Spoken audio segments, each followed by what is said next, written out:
Ang mana at mga pugo. 16 na kabanata. Mula sa Elim, nagpatuloy sa paglalakbay ang mamamayan ng Israel hanggang sa makarating sila sa ilang ng Zin, na nasa gitna ng Elim at ng Sinai. Nakarating sila roon sa 15 araw ng 2 buwan mula nang lumabas sila sa Ehipto. Doon sa ilang, nagreklamo ang lahat ng mga Israelita kina Moises at Aaron. Sinabi nila, "Mabuti pang pinatay na lang kami ng Panginoon sa Ehipto.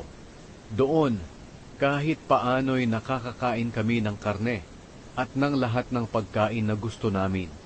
Pero dinala nyo kami rito sa ilang para patayin kaming lahat sa gutom." Pagkatapos, sinabi ng Panginoon kay Moises, "Makinig ka, magpapaulan ako ng pagkain mula sa langit para sa inyo. Bawat araw mangunguha ang mga Israelita ng pagkain nila para sa araw na iyon.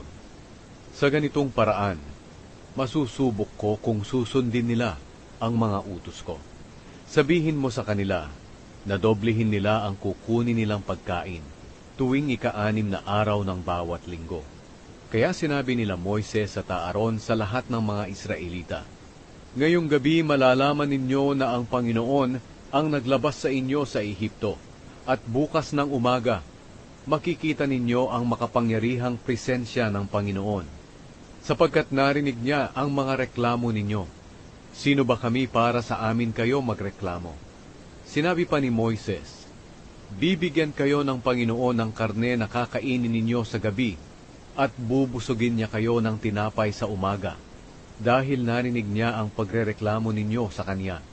Hindi kayo nagrereklamo sa amin kundi sa Panginoon. Sino ba kami para sa amin kayo magreklamo?" Sinabi ni na Moises at Aaron, "Sabihin ninyo sa buong mamamayan ng Israel na lumapit sila sa presensya ng Panginoon, dahil narinig niya ang pagrereklamo ninyo." Habang nagsasalita si Aaron sa buong mamamayan ng Israel, tumingin sila sa ilang, at nakita nila ang makapangyarihang presensya ng Panginoon sa ulap. Sinabi ng Panginoon kay Moises, "Narinig ko ang mga pagrereklamo ng mga Israelita. Sabihin mo sa kanilang gabi-gabi silang kakain ng karne, at araw-araw silang magpapakabusog sa tinapay. At malalaman ninyong ako ang Panginoon na inyong Diyos." Nang dapit hapon ding iyon, dumagsa ang mga pugo at napuno nito ang buong kampo. Kinaumagahan, basa ng hamog ang buong kampo. Nang mawala ang hamog, may nakita silang maliliit na bagay sa lupa na puting-puti. Hindi nila alam kung ano ito, kaya nagtanungan sila, "Ano kaya iyan?" Sinabi ni Moises sa kanila, "Iyan ang pagkain na ibinigay ng Panginoon sa inyo para kainin.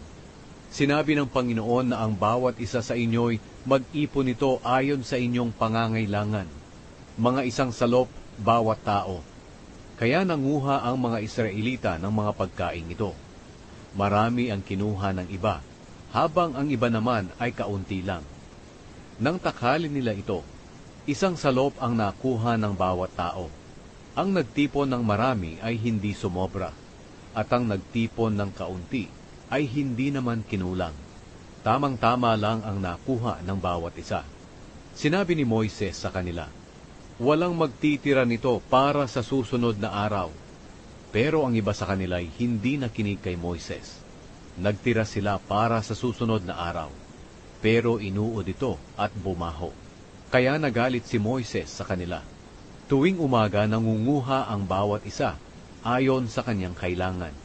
At kapag uminit na, natutunaw ang pagkaing hindi nila nakukuha. Sa 6 na araw, doble ang kanilang kinukuha, mga 2 salop bawat tao.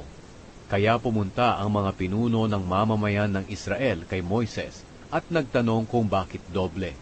Sinabi ni Moises sa kanila, "Iniutos ng Panginoon na magpahinga kayo bukas, dahil araw ng pamamahinga, na banal na araw para sa Panginoon. Kaya lutuin ninyo ang gusto ninyong lutuin, at ilaga ang gusto ninyong ilaga. Ang matitira ay ilaan para bukas." Kaya itinira nila ito para sa susunod na araw, ayon sa iniutos ni Moises. At nang sumunod na araw, hindi ito inuod o bumaho.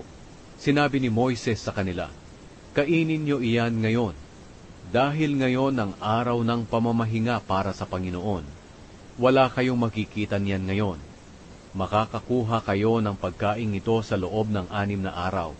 Pero sa ika-7 araw ay magpahinga kayo.